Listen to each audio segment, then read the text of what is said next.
yo vengo a cantar.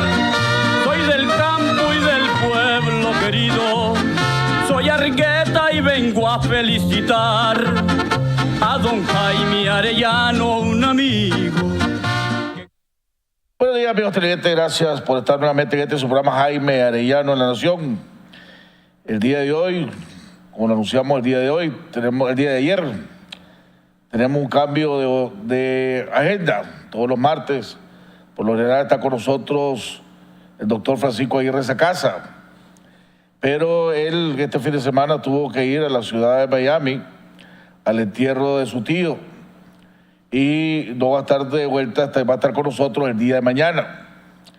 Pero gracias a Dios logramos encontrar un invitado de una tremenda calidad, de una tremenda experiencia, con mucha experiencia en el ámbito económico, con mucha experiencia en el tratamiento también con los organismos no gubernamentales y que ha trabajado en diferentes áreas en el país, con experiencia tanto en el sector privado como en el sector gobierno. Estamos hablando del doctor Mario Arana, expresidente del Banco Central, exministro de Economía, si no me equivoco también, ¿verdad? Donde vamos a estar hablando con él alrededor de las perspectivas económicas que hay en este país. Ayer en el programa que tuve con el doctor Noel Vidaure, el doctor Vidaure decía que no creía las cifras del Banco Central, donde hablaba de un crecimiento de más del 5% anunciadas el día de ayer. También durante el programa que tuvimos en Cuarto Poder, tuvo para la participación del ex embajador Arturo Cruz, estuvimos hablando del impacto que podría tener el NICA Acta aquí en Nicaragua y las posibilidades o no posibilidades de que se apruebe y el impacto que podrá tener o no podrá tener esta controversial participación de la OEA aquí en el proceso electoral aquí en Nicaragua. De esto vamos a estar hablando con el doctor Mario Arana el día de hoy. Mañana estaremos hablando con el doctor Francisco Aguirre Sacasa y el jueves vamos a estar entrevistando desde Washington vía Skype al ex embajador Bosco Matamoros, que durante toda esta semana está teniendo reuniones con gente del equipo del senador Ted Cruz, del senador Ted Rubio y gente del Departamento de Estado. Así que el jueves vamos a tener varias primicias para poder compartir con ustedes en este programa Jaime Arellano en La Nación. Mientras tanto, sigo insistiendo y esperando que los partidos políticos que están participando en este proceso electoral asuman la responsabilidad que tienen y por el bienestar del país, por el bienestar del mismo proceso electoral, recusen al jefe de misión designado por Almagro para que venga a Nicaragua. Un hombre que ya ha demostrado que no está imparcial, ya ha demostrado que ha participado en los procesos electorales como observador, invitado por el Consejo Supremo Electoral de Nicaragua y se ha manifestado abiertamente alrededor de esos procesos. Estamos hablando del 2008, del 2011 y del 2016. Vamos a presentarle, para aquellos los amigos televidentes que no lo conocen, vamos a presentarle una última entrevista que dio a un canal oficialista alrededor de los procesos electorales aquí en Nicaragua, para que ustedes vayan conociendo y ya vean cómo él habló y se pronunció sobre procesos electorales que para un buen porcentaje de la población no fueron transparentes y dejaron mucho que desear, incluyendo los del 2008 y el 2011, donde la OEA, a la cual él viene representando, habló de una serie de anomalías efectuadas en esos procesos. Vamos a ponerle, para que conozcan ustedes al señor Wilfredo Penco y vean la persona que va a venir supuestamente, o viene como jefe de misión y que es nuestra, creemos nosotros que los partidos de oposición deberían de recusarlo y que manden a alguien que sea neutral a este proceso. Vamos a presentar las declaraciones. Una etapa histórica en la historia de Nicaragua fundamentalmente se manifiesta a través de esa vocación pacífica y democrática del pueblo nicaragüense. Ustedes que han venido acompañando varios procesos ya electorales en Nicaragua, también consideran que el del día de hoy ha sido un proceso histórico, precisamente por esa participación, precisamente por esa forma tan pacífica en la que la población ha acudido a ejercer su derecho al sufragio. Sí, efectivamente creo que el pueblo nicaragüense, por su vocación pacífica, ha mostrado una vez más una vocación cívica, una vocación de civismo, una vocación de manifestarse en cuanto a ciudadanía en una instancia en la que nada menos que se están definiendo los destinos del país para los próximos años. Yo pienso que en efecto ha sido una participación cívica del pueblo nicaragüense que, como dije hace un momentito, afianza el proceso democrático de este país y pensamos que esto contribuye, ¿no?, al afianzamiento del proceso democrático con el desarrollo de un país. Donde hay confianza, donde la democracia se fortalece, también puede avanzar el país hacia un proceso de desarrollo. Bueno, muchísimas gracias por habernos acompañado y también haber estado presente en este proceso de elección en Nicaragua, en un proceso histórico. La cobertura especial que se está realizando también desde... Ahí ven, está hablando habló en términos generales de los procesos electorales aquí en Nicaragua, pero dijo de una participación masiva y cívica en las elecciones pasadas del 2016. Lo cívica está claro, porque gracias a Dios aquí los procesos no han entrado en la violencia que se ha visto en otros países. Pero que diga que es una participación masiva en unas elecciones donde todo el mundo coincide que hubo casi un 65% de abstención. Hombre, desde ahí vemos la falta de credibilidad y de transparencia que pueda tener este señor. Ya no digamos la eficiencia que pueda tener la OEA en un proceso electoral. Un proceso electoral que para el último golazo que le acaban de meter el Consejo Supremo Electoral, eliminaron 1.500 juntas receptoras de voto. Ustedes hagan los números, amigos televidentes que están en su casa y lo están viendo por televisión. Multipliquen 1.500 por 400 votos por cada junta receptora de voto. Eso significa que el Consejo Supremo Electoral, sin dar una explicación lógica, eliminó centros de votaciones donde 600.000 nicaragüenses iban a ir a votar. Esos 600.000 nicaragüenses no saben en estos momentos a dónde les toca votar. Porque la junta receptora de votos que eliminaron, la eliminaron sin poderle darle chance a la ciudadanía a que fuera a verificarse. La eliminaron. Viajamos en Managua. En Managua eliminaron 400 juntas receptoras de votos. De esas 400, multiplique lo mismo, 400 por 400 le da 160.000 votos.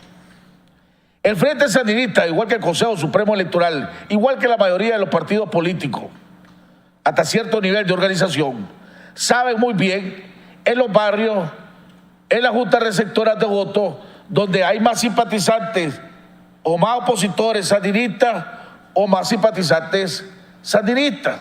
Eso lo saben muy bien, sobre todo aquellos que viven en Managua.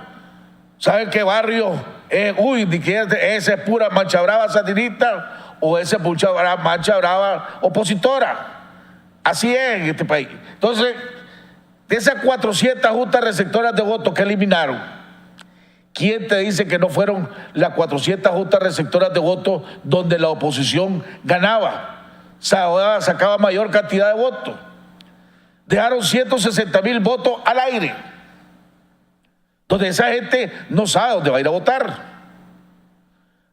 Ahora, con la otra rueda que pasaron, que con tu cédula puedes ir a votar en cualquier junta receptora de votos que te quede cerca, significa también, nuevamente, la famosa creación del ratón loco, ¿no?, aquí en este país. Entonces, todas estas anomalías, esta incertidumbre, estas interrogantes, la debería estar tomando en cuenta la OEA. Y para eso debería estar la OEA aquí. Porque si la OEA va a venir a Nicaragua 2 días antes, los que vienen es un turismo. Pero volvamos, veamos el paquete, el gran bosque, no veamos el árbol, como dicen algunos. Veamos hacia adelante. Empecemos que la OEA trabaje para que de aquí en adelante los procesos electorales y las condiciones se vayan mejorando. Perfecto. pero manden a un jefe de misión que sea neutral, que no se haya pronunciado ni a favor ni en contra de los procesos electorales, que venga con una mente en blanco, con una mente abierta, para oír los pros y los contras de ambos sectores.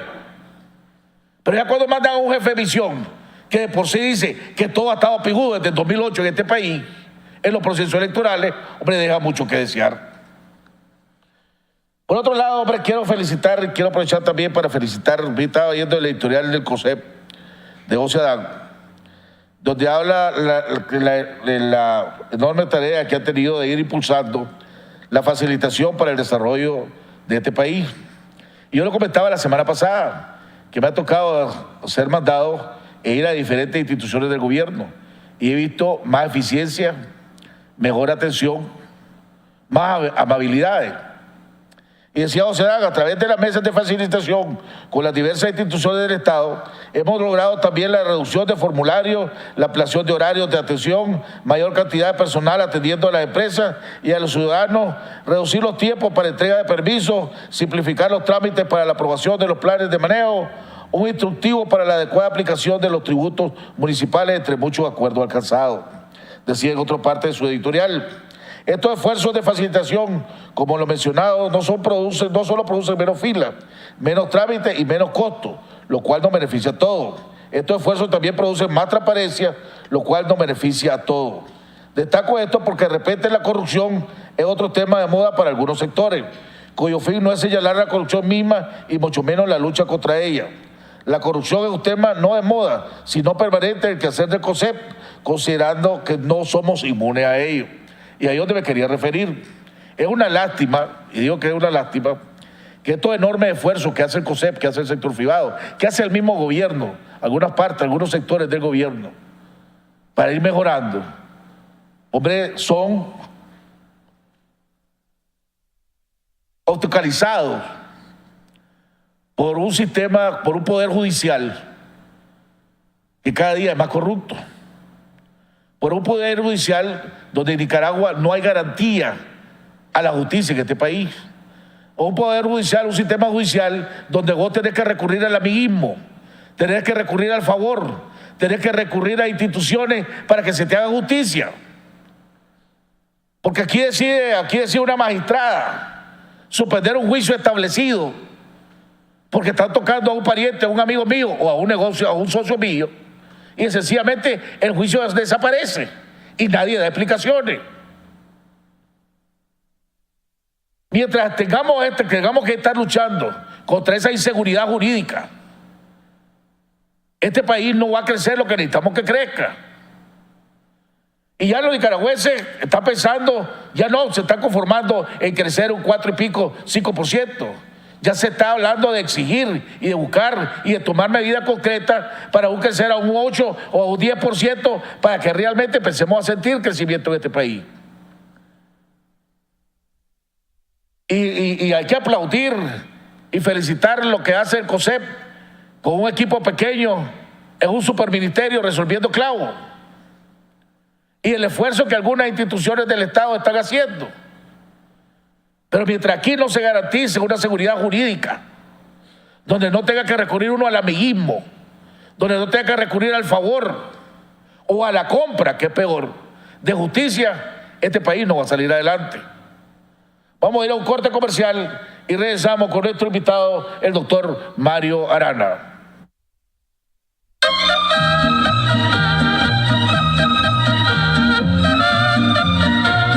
Haga realidad sus sueños, proyectos y metas con Plan Ahorro Meta Banpro. Elija el monto que desee ahorrar en cuotas quincenales o mensuales desde su cuenta o tarjeta de crédito Banpro o efectivo. Ahorre en plazos de hasta 120 meses y reciba excelentes tasas de interés.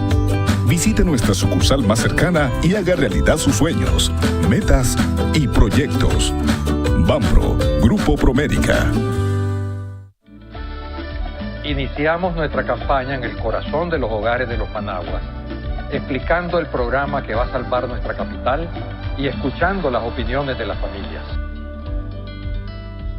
También explicándoles a los comerciantes la solución al problema de la basura. Se organizarán 7 empresas de recolección y reciclaje de desechos, una en cada distrito, dirigida por jóvenes emprendedores que limpiarán la ciudad y traerán ingresos a las familias. Con Dios, orden y justicia, salvemos Managua.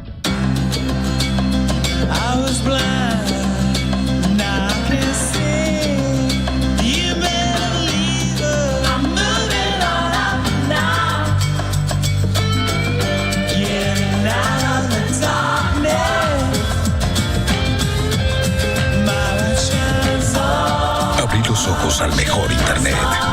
LTE, una experiencia extraordinaria. Movistar, elegí todo. Que nadie se quede sin votar en cada rincón de nuestra nación. Vamos todos en la casilla de la unidad. Managua, Masaya, León y Granada, Carazoy, Rivas, Chontales, Madrid y Mijinotega, junto a Matagalpa, Atlántico Norte, Atlántico Sur, Huacochinandega y mi río San Juan, con Nueva Segovia también Estelí. Y en los 153 municipios de mi Nicaragua linda, todos en la 1. PLC. Por nuestra dignidad, Por nuestros derechos. Juntos construyamos el progreso. Este 5 de noviembre vota Casilla 1. Yo quiero conocer Nicaragua, pero estoy cansado de tanto caminar. Necesitamos buscar en qué movilizarnos, hermano. Eso es, hay que buscar en qué movilizarnos. Relax, guys. All the tourists know that the best way to see Nicaragua is Easy Rent-A-Car. Pero, hermano, rentar un carro sale carísimo. Además, no hay ni de buena calidad y te hacen un gran papeleo. Hey, chill out, guys. Easy Rent-A-Car is easy.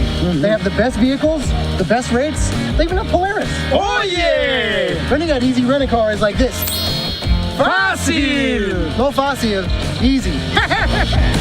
Easy Rent-A-Car.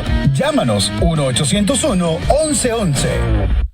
Dedicación al servicio para salvaguardar la vida y bienes de nuestros clientes es nuestra misión.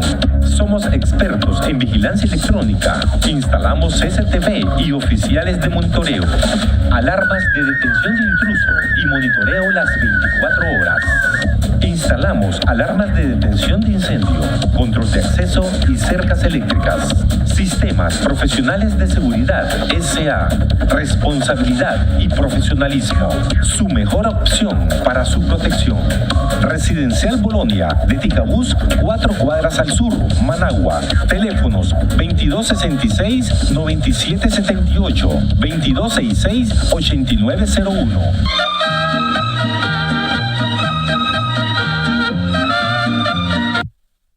Bueno, mi excelente, estamos de regreso en la segunda parte de nuestro programa con nuestro invitado, el doctor Mario Arana. Antes de entrar con él, quiero recordarle a todos ustedes que este programa lo puede ver en YouTube en vivo o lo puede ver en YouTube a la hora que usted lo estime más conveniente. Y lo único que tiene que hacer es mandar su correo, solicitar a través de su correo electrónico a j.arellanoenlanacion@gmail.com o a reta@nicanews.com, solicitar recibir este programa, y a los 2 días, a más tardar, usted estará recibiendo este programa para verlo en YouTube, ya sea en vivo o a la hora que usted lo estime más conveniente, en cualquier parte del mundo. Y se suma a la gran familia de Jaime Arellano en la Nación, que gracias a Dios ya vamos por más de 1.400.000 personas que reciben este programa. Doctor, bienvenido al programa, gusto saludarlo. Buenos días, encantado, gracias Jaime por la invitación. Hombre, Mario, ¿cómo es, antes que nada, el anuncio que hizo el Banco Central de que este año vamos a tener un mejor crecimiento, un crecimiento arriba del 5.4, creo que fue el número que sacó el Banco Central? ¿Coinciden con los estudios que ustedes han hecho, con lo que vos estudiás? Y debido a qué vamos a tener ese crecimiento mayor que los años anteriores?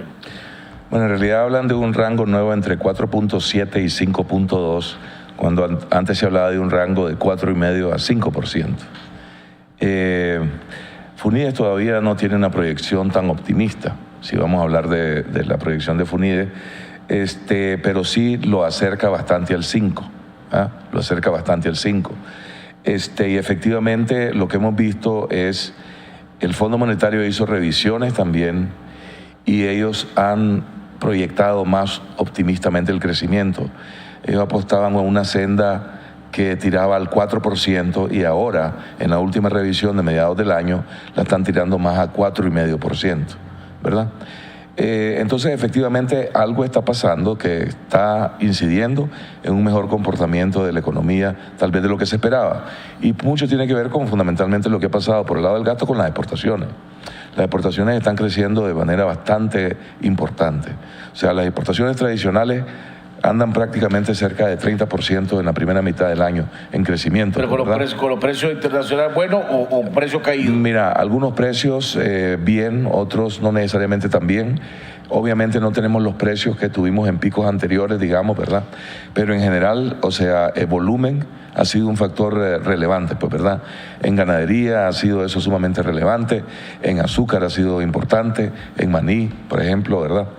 Entonces, hay un crecimiento de las exportaciones por ese lado. Si lo ves desde el lado de la producción, bueno, es decir, está creciendo de manera importante el sector agropecuario, digamos, el sector manufacturero, por encima del promedio, que son los dos sectores, digamos, que jalan la economía. Por supuesto, el sector financiero tiene una alta tasa de crecimiento. El sector gobierno está creciendo de manera importante. Entonces, no es de sorprender, digamos, que haya una revisión de la cifra hacia una mejoría, ¿verdad? Pero si vos te vas, por ejemplo, vos mencionaste el Fondo Monetario Internacional. La última vez que tuvo, o que supimos que tuvo el Fondo Monetario Internacional aquí, que vino con una misión de alto nivel, se reunió con el presidente Ortega y dieron una conferencia de prensa, fue televisado, por ejemplo, no una conferencia de prensa, la reunión. El Fondo Monetario en ese momento dijo que recomendaba al gobierno de Nicaragua que tenía que hacer reducciones en su gasto por medio punto del PIB nacional, si no me equivoco, fue 1 punto y algo. 1.6. 1.6, sí, fue más todavía, fue 1.6 sí. Del PIB. Sí. Que había que resolver en 2 años máximo el problema del seguro social y que había que tomar medidas porque no se sabía el impacto que iba a tener el NICAAC aquí en Nicaragua y que tenía que estar listo. O sea, que teníamos el impacto del NICAAC, teníamos una inseguridad alrededor de la política económica comercial del presidente Trump. Correcto. El INS, sí. ¿Verdad? Y que había que reducir del gasto nuestro 1.6 del PIB nacional. No sabemos nada sobre el seguro social, si se ha hecho algo al respecto. No se sabe nada alrededor de qué medidas está tomando el gobierno para la reducción del 1.6 o si lo va a hacer por lo menos. Las políticas del presidente Trump pues se han calmado un poco porque están estancadas en las negociaciones entre México y Canadá. Pero todo lo demás, o sea, no hay ningún cambio a favor de lo que digo del Fondo Monetario que te sugiera que entonces vamos para el otro lado. Bueno, entiendo yo, Jaime, que se decidió hacer pública esa conferencia precisamente para hablarle al país con seriedad. A veces nosotros somos muy alegres, ¿verdad?, con la narrativa que construimos. Es decir, nos vamos en alabar lo positivo, digamos, ¿verdad?, que tiene todos los méritos y tenemos todo el derecho de hacerlo, digamos, pero no podemos olvidar dónde están los riesgos. Y efectivamente habla de una matriz de riesgo bien importante el Fondo Monetario, ¿verdad? Y la necesidad de hacer una serie de ajustes, una serie de correcciones. Se están haciendo algunas cosas, me diría yo, y otras yo espero que se hagan una vez que pase este periodo. Pero sí hay que hacerlas, sí hay que tomarlas muy en serio, porque ellos levantaron temas muy válidos, muy pertinentes. Algunos son de alto impacto, otros tal vez de impacto medio, ¿verdad? Algunos tienen más probabilidad que otros. Pero, por ejemplo, el tema comercial, bueno, hay una alta probabilidad de que eso nos pegue de alguna manera, ¿verdad? Es decir, el tema que no han querido abordar en la negociación de libre comercio que se está dando del tratado del NAFTA entre México, Canadá y Estados Unidos, es el tema de las reglas de origen para los automóviles. Lo están dejando de último, ¿ah? Porque es un tema sumamente controversial. Pero esencialmente ahí la idea es que el componente de reglas de origen de Estados Unidos, ellos lo van a poner más exigente, ¿verdad? Entonces, eso nos puede afectar a nosotros porque nosotros exportamos arneses. Nuestra segunda exportación más importante, ¿verdad?, en Nicaragua es la de arneses. ¿Hacia México? Hacia México. Y México para ensamblar a Estados Unidos y vender a Estados Unidos. Entonces, hay temas serios que tenemos enfrente, ¿verdad? Y realmente siempre yo a nivel personal asumo más riesgo que a nivel de la política pública, digo yo, ¿verdad? porque yo puedo aguantar, Jaime, yo me puedo defender de mil maneras, pero Nicaragua es un país muy vulnerable. Entonces, en temas de política pública, yo personalmente siempre fui muy conservador con Nicaragua. Y creo que tenés que pensar en el peor escenario si querés ser responsable ante un país con las vulnerabilidades como el nuestro. Entonces, yo espero que el próximo año ya se están haciendo algunas cosas. La posición de reservas internacionales, por ejemplo, se ha fortalecido, pero obviamente no tenés una posición tan sólida como sería deseable dadas las circunstancias, porque estás muy concentrado en depender de poca fuente. Por ejemplo, vos hablabas del NAFTA. Vos fuiste uno de los que negoció el CAFTA. Aquí he tenido, por ejemplo, aquí tuve la vez pasada al presidente de Coripyme, ¿verdad? Donde decía claramente que la pequeña y mediana empresa no están listas para la segunda etapa del CAFTA, que van a tener serios problemas. Y he visto en diferentes sectores, he tenido aquí donde me han manifestado lo mismo. No estamos listos para la segunda etapa del CAFTA. Aquí va a haber que negociar algo, o ir a pedir enmienda, o ir a hacer algo, porque si se vienen como vienen, estamos jodidos, ¿verdad?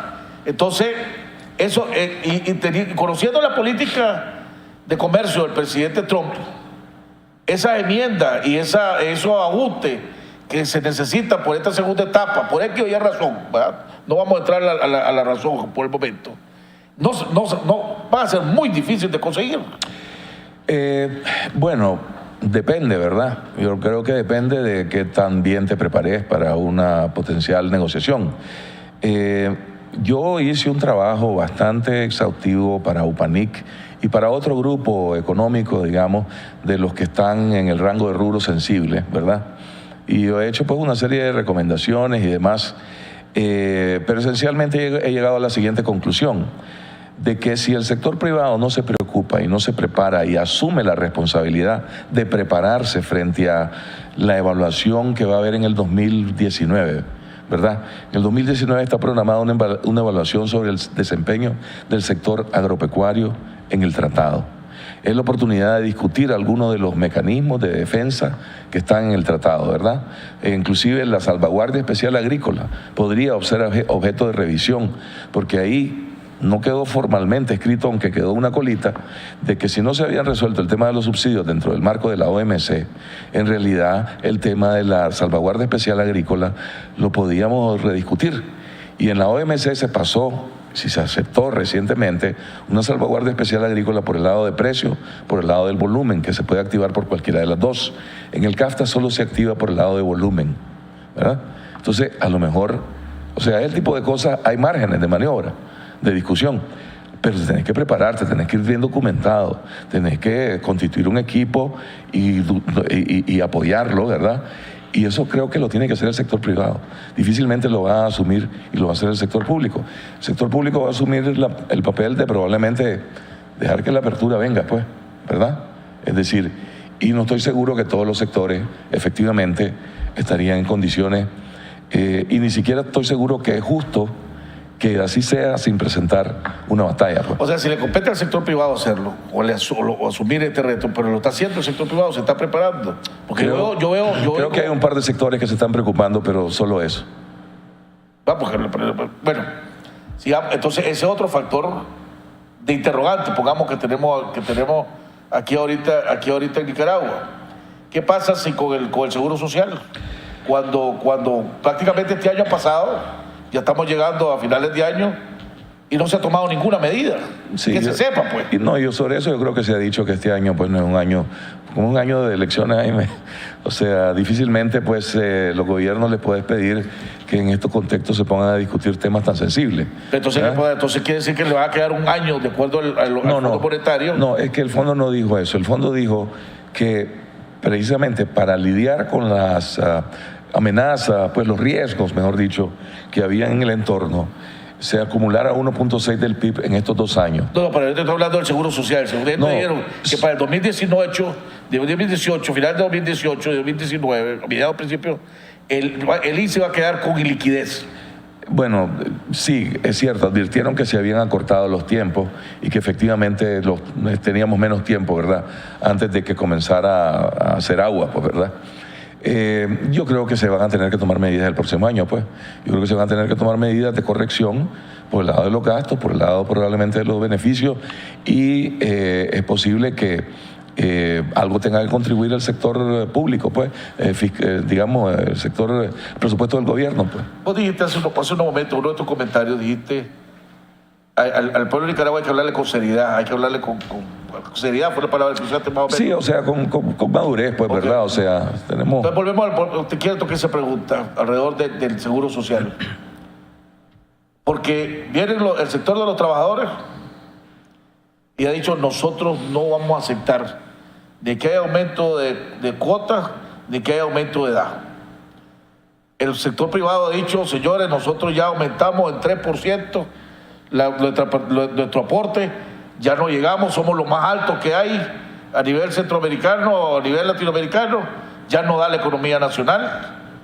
El gobierno, a través bueno, Bayardo dijo que todo estaba sobre la mesa, pero el presidente del Banco Central dijo, como que él dice que es la voz oficial, que garantiza que no van a tocarse ni se va a aumentar las cotizaciones, ni se va a aumentar la edad. Entonces, si no va a haber aumento de edad, no va a haber aumento de cotizaciones, no va a haber, el sector privado no va a aportar más, porque no tiene cómo aportar más. Hombre, ¿cuál es la salida? ¿Cuál es la fórmula mágica que tienen que nadie sabe? Bueno, yo ¿O no creo, le están hablando con sinceridad al pueblo? Mira, no sé, pero probablemente refleja las posiciones, los debates y las discusiones y los dilemas que hay internamente, pues, ¿verdad? Es decir, por parte de todos. Lo que es claro es de que tal y como está la cosa, esto no sobrevive, pues, ¿verdad? Entonces se van a tener que tomar medidas. Eso es lo responsable que habrá que hacer. Ahora, yo no creo que solamente sean esos temas. Yo, en particular, por ejemplo, pienso que con respecto al Seguro Social, parte del problema es de que si vos ves la proporción de la población económicamente activa, que es hoy formal, el porcentaje ha bajado con respecto a donde estábamos hace 10 años. Y la pregunta es ¿por qué? Y es una pregunta que nos la tendríamos que contestar y sabernosla contestar. Mi hipótesis es de que nosotros hemos privilegiado los salarios por sobre el empleo y hemos hecho bien caro emplear formalmente en este país. Y entonces es un problema porque no podés seguir con esa tendencia, ¿verdad? De alguna manera vas a tener que pensar que la política esta de ajustes salariales que ha llevado, de alguna manera... El aumento continuo del salario mínimo, decimos que pues sí, le está causando daño al formalismo, pues. Y esto no es popular decirlo, ¿verdad? Pero te voy a decir, pues no solamente voy a tirarle al sector laboral aquí, pero acá tenemos que realmente inyectar más competencia en este país, porque es que hay tremendo proteccionismo todavía y juegos con dados cargados en muchos sectores, que realmente tenemos todos que ceder un poco. Tenemos que hacer esta economía más competitiva y creo que corresponde a todos poner algo, ¿verdad?, sobre la mesa y entonces darle... Esto es out of the box, como dicen, o sea, es un planteamiento que nadie lo está haciendo de esa manera, pues, pero tal vez no es el más popular, pero sí creo de que es el tipo de cosas que tendría y podrías estarle dando más de atención, porque tenemos que comprar futuro, Jaime. No podemos seguir obsesionados con el corto plazo y andar con el mazo, pues, ¿verdad?, creyendo que el problema lo vamos a resolver de la noche a la mañana. Es decir, tenés que comprarle futuro al país. Y a la hora de pensar en futuro, realmente tenemos que tener una discusión fresca, diríamos, que vemos a los 10 próximos 20 años. Por lo menos eso es lo que he tratado yo de hacer desde donde estoy, pues, ¿verdad? Pero como decís, son medidas impopulares. Bueno, no todas. Entonces, Jaime. Solo me acordé ahorita el análisis de Arturo que dice la inmediatez contra la necesidad o contra el futuro, pues. Bueno, pues, pero ese análisis, yo lo que te digo es, estemos claros, en el país hay un liderazgo y al final son los que tienen responsabilidad de tomar las decisiones sensatas, pues, independientemente de ese dilema que plantea Arturo, que es una realidad. Y porque, te digo, hay que comprar futuro, tenemos que hablar del futuro y tenemos que pensar, dedicarle algo de tiempo a eso, más allá del corto plazo.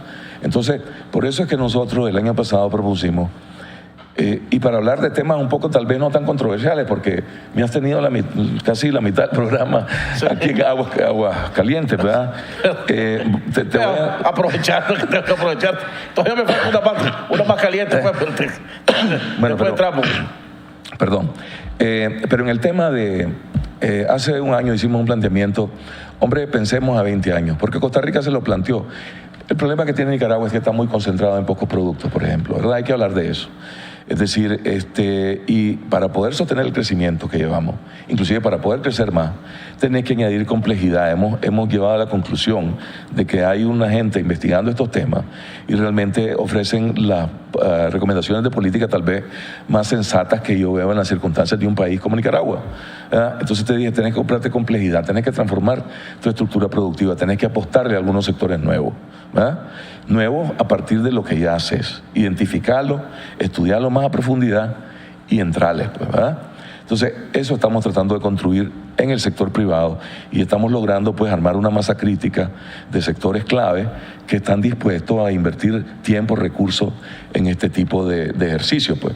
Y el sector gobierno se le ha planteado, miren, esta es un poco la visión, entrémosle, y en principio hay receptividad, pues, ¿verdad? No, para eso necesitas recursos económicos, necesitas tiempo, necesitas una política de educación mucho más efectiva y mucho más fuerte que la que actual. Hay cosas que puedes hacer en el corto plazo, porque el punto de toda esta teoría es de que no esperes llegar a ser Suiza.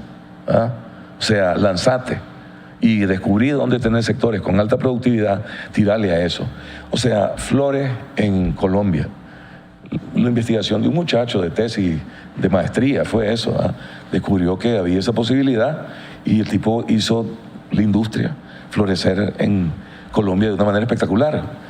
En Costa Rica, en Guatemala descubrieron cardamomo, se convirtieron en el productor mundial más importante que hay hoy.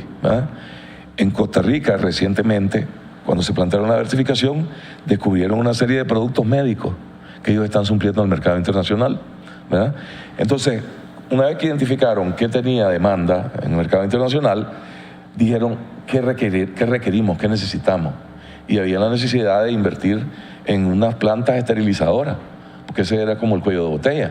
Se hizo eso y hoy es una de las industrias más dinámicas y diversificó la exportación en Costa Rica. Decía Oscar René Vargas, un estudio que hizo hace años, decía, y él insistía, aquí en Nicaragua importamos, creo que son alrededor de 700, 800 millones de dólares anuales de productos que podemos producir aquí en este país. No estamos, o sea que nosotros podemos producir aquí y nos ahorramos 700, 800 millones de dólares de importaciones, pero no lo hacemos. Bueno, obviamente sí, hay un montón de problemas, de dificultades, pues, que es hablabas de lo que el Chano está tratando de hacer, la facilitación. Aquí más bien estamos en una lucha, en una pugna por quien agarra recursos, ¿verdad?, de donde no hay. Y encarece todo. Pues, es decir, estábamos viendo ayer con varios sectores los problemas que se están presentando porque esencialmente sus márgenes son estrechos y les quieren cobrar cosas que no tienen capacidad para asumir y eso está pues a la orden del día. Entonces tenemos que hacer de esta economía una economía más funcional, más eficiente, más sencilla, ¿verdad? Se ha invertido mucho en infraestructura, hay que decir, se ha invertido en energía. Está cara, pero hay más cobertura. Se ha invertido en infraestructura, estamos conectándonos con el Atlántico, eso abre nuevas posibilidades para la palma africana, que es un nuevo producto importante, interesante, para el cacao, que realmente va a tener también un dinamismo interesante. Hay un proyecto importante de coco, de agua de coco, por ejemplo, es decir, que podría levantar vuelo si las condiciones se dan. En fin, entonces, en el país creo que se están creando condiciones, pero todos tenemos que asumir una cultura diferente, ¿verdad? O sea, de buscar cómo las cosas funcionen mejor. Esto que vos hablabas al principio, el problema del sistema judicial, ver los indicadores de competitividad. O sea, hay que hacer estas cosas donde no tenés que esperar a ser Suiza, como la que estábamos diciendo, ¿verdad? De identificar ciertos sectores y apostarle a eso y trabajar todo al unísono. Pero hay que seguir haciendo la tarea de siempre. O sea, realmente ver los indicadores de competitividad y descubrir dónde estás peor. Y en eso hacer algo, porque en confianza, en credibilidad del sistema judicial, ahí es donde peor estás de tus indicadores de competitividad institucionales, por ejemplo. Y cuando habla del sector, las últimas las encuestas de FUNIDE, y después sigue habla de que la corrupción y la inseguridad jurídica son los dos temas, los dos principales problemas que tienen. Pues. Después sigue la desconfianza en los políticos. Y si vos preguntás los problemas principales, pues, ¿verdad? Y los sectores dan su punto de vista, efectivamente. El tema corrupción sale como el segundo más importante para los inversionistas. Tengo que ir a un cambio para que después regresemos entonces, porque una última pregunta. Vos fuiste ministro de Economía. Aquí tenemos el sector lácteo y el sector carne. Tienen serios problemas con Honduras y El Salvador, pero sobre todo Honduras, que tiene bloqueada la exportación.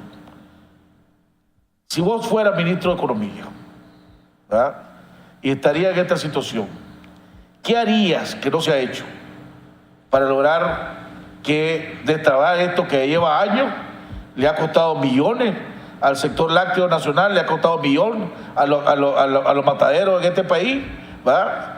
¿Qué harías vos que no se ha hecho? ¿O qué recomendarías, pues? Sí, está complicada la cosa, ¿verdad? Está complicada la cosa, porque hay un problema de fondo.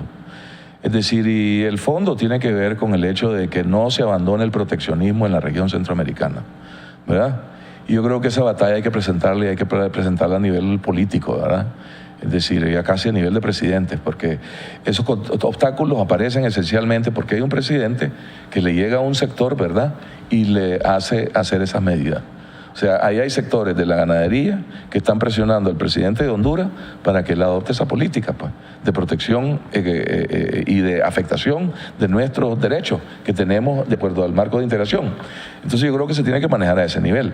Yo creo que hay que meterle un pleito en la OMC, hay que meterle un pleito aquí, pues, en las instancias centroamericanas y cobrársela y realmente ir a fondo en eso, ¿verdad? E invertir los recursos para sentar un precedente, pues.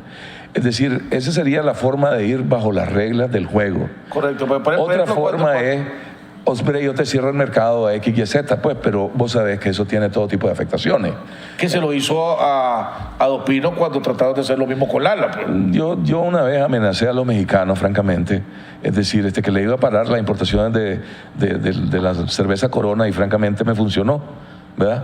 Por una payasada que estaban haciendo. Pero eso, Jaime, no es tan fácil. No es fácil, ¿verdad? No es fácil, tiene implicaciones, a alguien le va a costar, ¿verdad? Pero son millones de millones lo que ha perdido el sector, ¿verdad? Es correcto, es decir, pero yo creo de que la salida es, bueno, buscar otros mercados definitivamente, mientras las autoridades siguen los canales y realmente tratan de hacer valer los derechos y la cobran. O sea, se contabiliza y se cobra. Hay penalidades que se pagan por esto. Es una inversión cara, si vas a la OMC, para que te falle y lo demás, ¿verdad? Pero yo creo que hay que hacerlo. Bueno, vamos a ir a un cambio y ya regresamos con nuestro invitado, el doctor Mario Arana.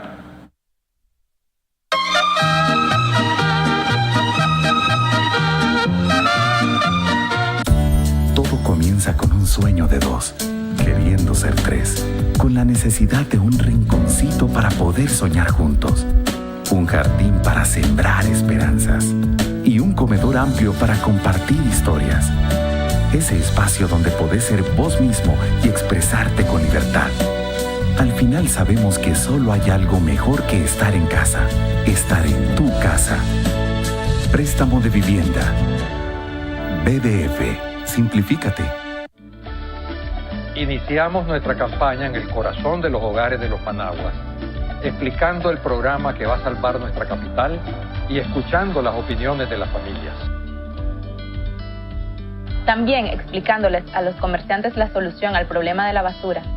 Se organizarán 7 empresas de recolección y reciclaje de desechos, una en cada distrito, dirigida por jóvenes emprendedores que limpiarán la ciudad y traerán ingresos a las familias. Con Dios, orden y justicia, salvemos Managua. ¿Está en búsqueda de clientes para su negocio? Licas en el Exterior News, con publicación impresa y digital, será la pieza que creará confianza a sus clientes, credibilidad y deseo de comprar sus productos y servicios con más de 150,000 lectores, más de 300,000 visitantes en nuestra página web y más de 6,000 usuarios activos en Facebook, con clasificados anuncios, publireportajes y más, promoviendo Nicaragua y destacando a los empresarios y personalidades nicaragüenses exitosas. Somos una compañía de comunicación brindándote soluciones efectivas y te asistimos con ayuda de mercadeo implementando un plan para tu negocio. Visítanos en Facebook y en nuestra página web www.nicasnews.com. Ahora mismo llámanos al 626-789. Que nadie se quede sin votar en cada rincón de nuestra nación. Vamos todos en la casilla de la unidad. Managua, Masaya, León y Granada, Carazoy, Rivas, Chontales, Madrid y Mijinotega, junto a Matagalpa, Atlántico Norte, Atlántico Sur, Huacochinandega y mi río San Juan, con Nueva Segovia también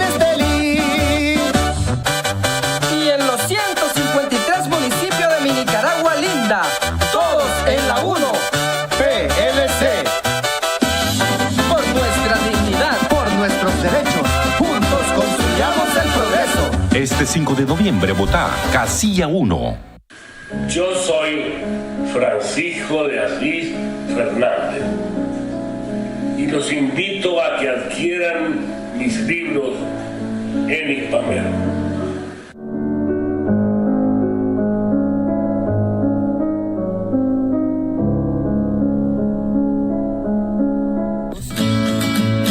Obedecer, servir, agradar y ser leal es nuestro negocio. Proteger es nuestro quehacer.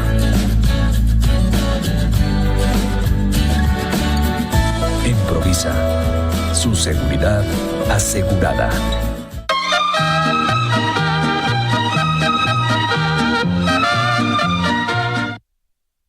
Bueno, amigos televidentes, estamos de regreso en la recta final de nuestro programa con nuestro invitado, el doctor Mario Arana. También se hablaba, doctor, de que tenía que haber esa reducción del 1.6 del PIB. Eso causó bastante inquietud, pongámosle, en diferentes sectores, porque se hablaba de la eliminación de muchas exoneraciones, la eliminación de ciertos privilegios que todavía tienen ciertos sectores, que dicen que si se lo quita, hombre, lo terminas de matar en la competitividad con otros países.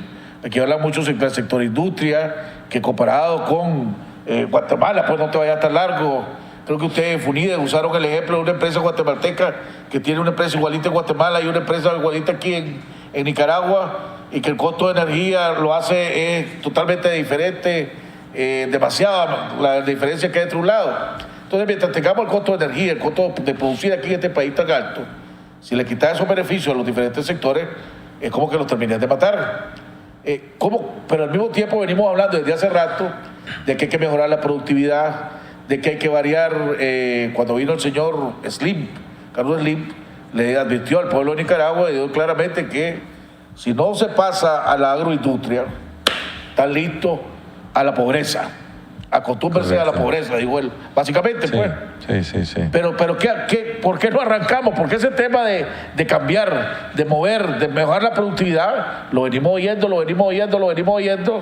y no venimos progresando como deberíamos de ir progresando? ¿O estoy equivocado? Bueno, mira, efectivamente, el año pasado nosotros comenzamos la discusión de la transformación productiva con la agroindustria, ¿verdad?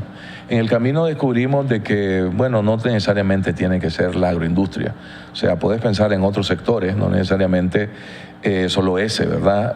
El área de servicios también, que pueden ser perfectamente importantes. Por ejemplo, todo el mundo de los call centers, ¿verdad? O sea, ahí en muy poco tiempo la generación de ingresos por persona, digamos, son tremendamente superiores a los que, por ejemplo, tenés en café, ¿no? Y eso es lo que andas buscando, sectores con mayor productividad, ¿verdad? Entonces, el tema de la productividad tal vez lo hemos estado viendo de la manera equivocada, porque queremos forzarnos sin hacer cambios, a cambiar la productividad, ¿verdad? Y lo que creo que hay que apuntarle es dónde están los sectores donde hay más productividad y apostarle a esos sectores.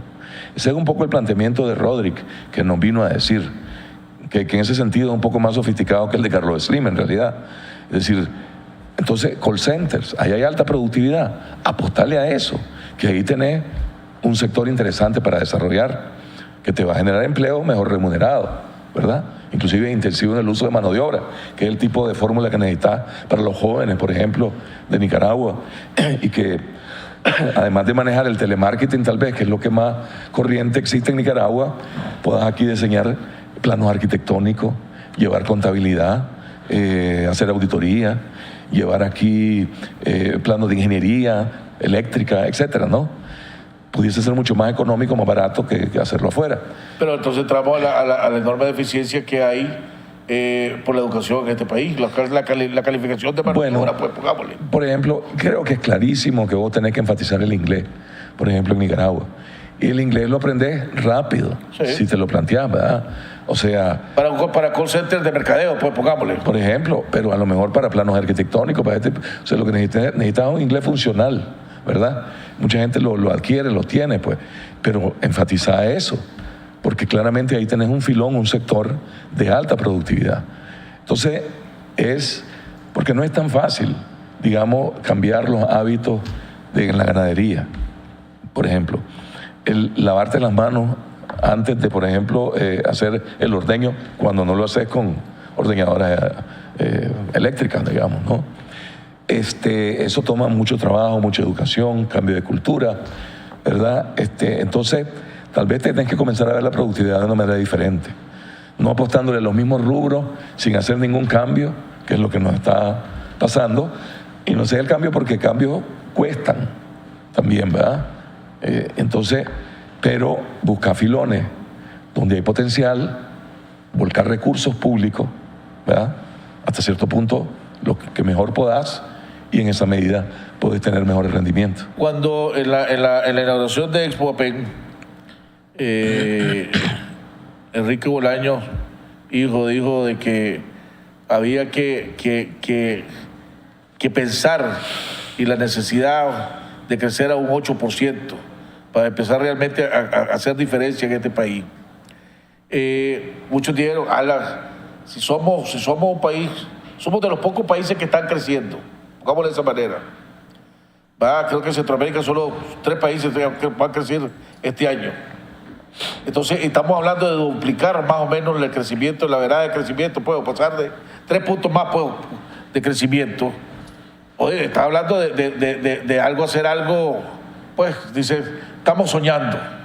Sí. O realmente está dentro de nuestras posibilidades avanzar hacia ese crecimiento del 8%. O sea, en el pasado, en los 50 y 60, nosotros lográbamos tasas entre 6 y 10%. Hubieron años de 10, hubieron años de 6, eran bastante altas. Es decir, eran condiciones diferentes. El mercado después de la posguerra internacional era muy generoso. Nosotros fuimos añadiendo nuevos productos a la matriz exportadora.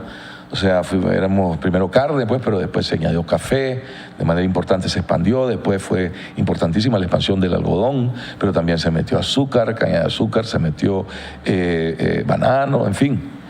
Es decir, se ha logrado antes y creo que lo podés volver a lograr si añadís nuevos sectores, si vas complejizando tu economía, y ese es el planteamiento que se hace precisamente de esta gente, pues de Hausman, Roderick, todo este grupo de Harvard que ha estado trabajando este tema.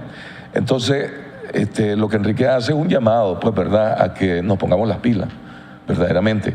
Un llamado que antes lo ha venido haciendo FUNIDE, de que tratemos y FUNIDE en aquel momento ni siquiera tenía totalmente claro, digamos, lo que hoy llega a aclararse más, y todavía falta mucho trabajo por hacer, porque ahora hay que identificar, se sacó una lista de 100 y pico de productos, no va a desarrollar 100 y pico de productos, es decir, va a desarrollar unos 5, unos 6, o le vas a apostar a unos 20, no sé. En Guatemala, en Costa Rica se le apostaron como a 20 y tantos sectores.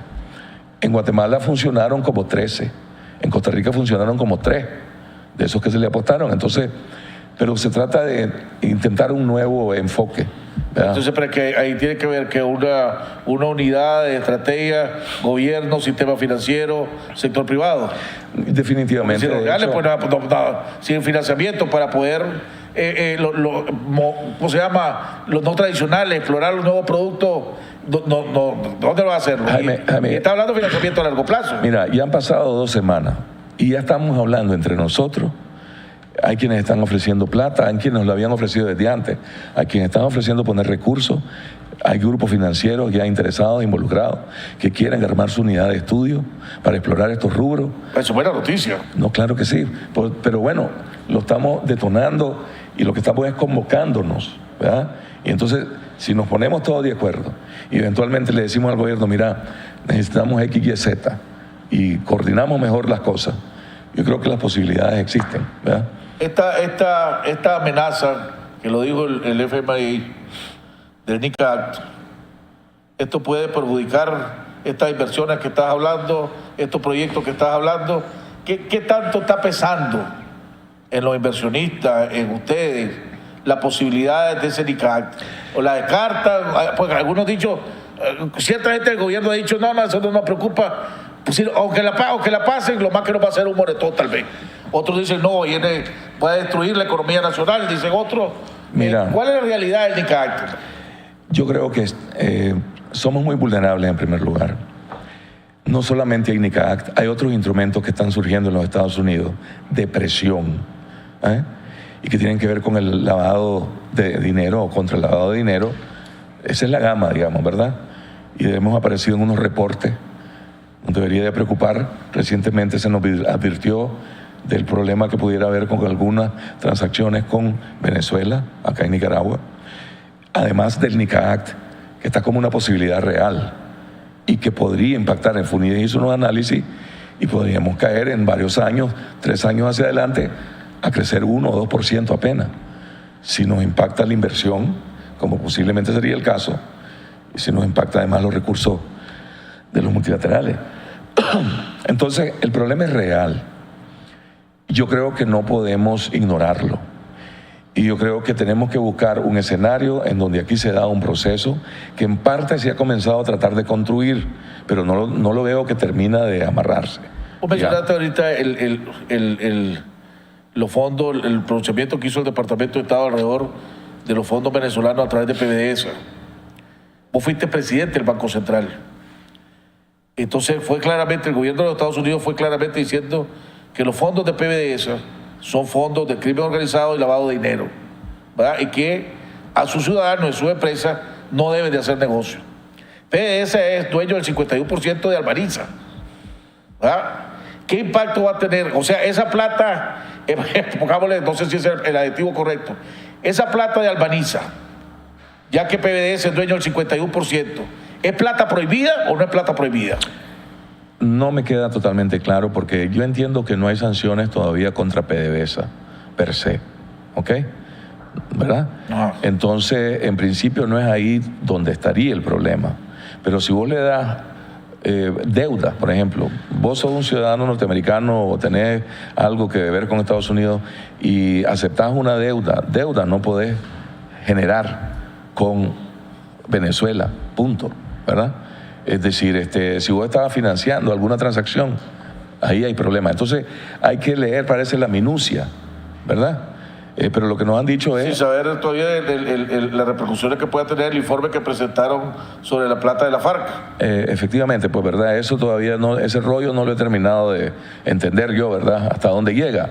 Pero los que están en este tipo de, digamos, relaciones, más vale pues que se preocupen, ¿verdad? Porque hay que descubrir efectivamente la letra chiquita y hacerlo con análisis minucioso, dar la impresión que hay letras chiquitas que hay que ver, ¿verdad? Entonces, mira, para propósitos prácticos yo creo que hay que ver cómo salimos de ese embrollo, ¿verdad? Y creamos un escenario donde se dé una especie de negociación, donde posiblemente tengamos que pensar en reformas internas, o sea, continuar en la transición hacia la profundización democrática que nos conviene a todos, verdaderamente. Hay que comprar futuro, Jaime, hay que comprar futuro, garantizar sostenibilidad y estabilidad a largo plazo. No hay que menospreciar el impacto de la parte democrática, porque nos puede causar mucho daño. A esta altura yo creo que no podemos ignorarlo.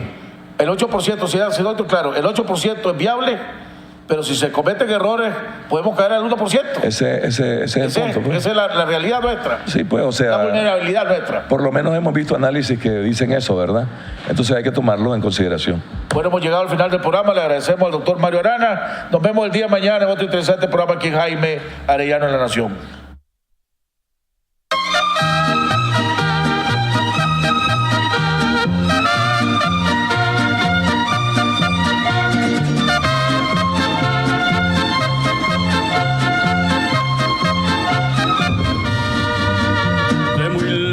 Yo vengo a cantar, soy del campo y del pueblo querido, soy Argueta y vengo a felicitar a don Jaime Arellano, un amigo.